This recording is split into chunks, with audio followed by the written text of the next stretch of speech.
They say we are a product of our environment, that if you are born in the mud, you are destined to be stained by it. But the science of the mind and history tell us a different story. She was born literally under a street lamp, on a policeman's cape.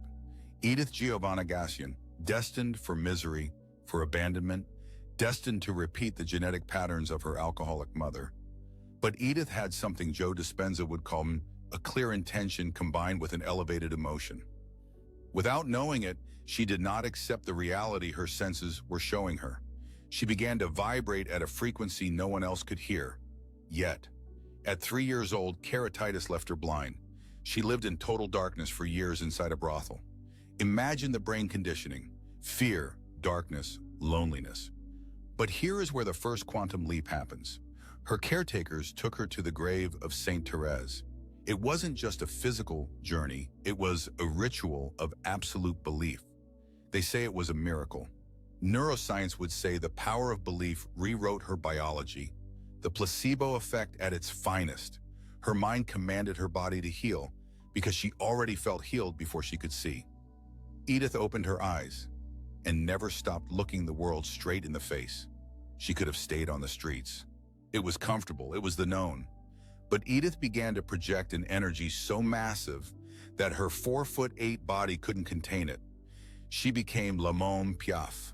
She stopped being a victim of her past to become the creator of her future.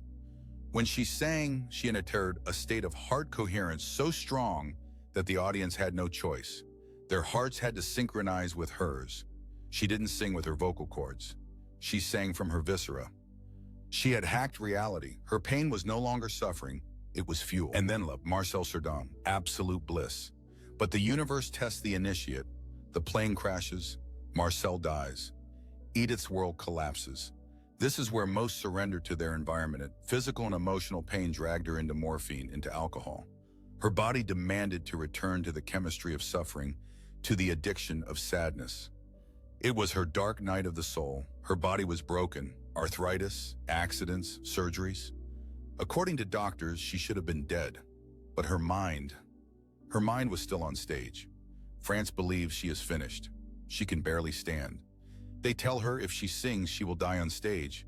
But she knew the secret, the present moment. The traumatic past does not exist. The uncertain future does not exist, only the now. She stood before the world and sang, "Non, je ne regrette rien." No, I regret nothing, not the good, not the bad. It is all paid, swept away, forgotten.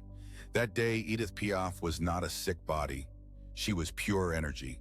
She taught us that when a person's will is greater than their destiny, death has to wait until the song is over.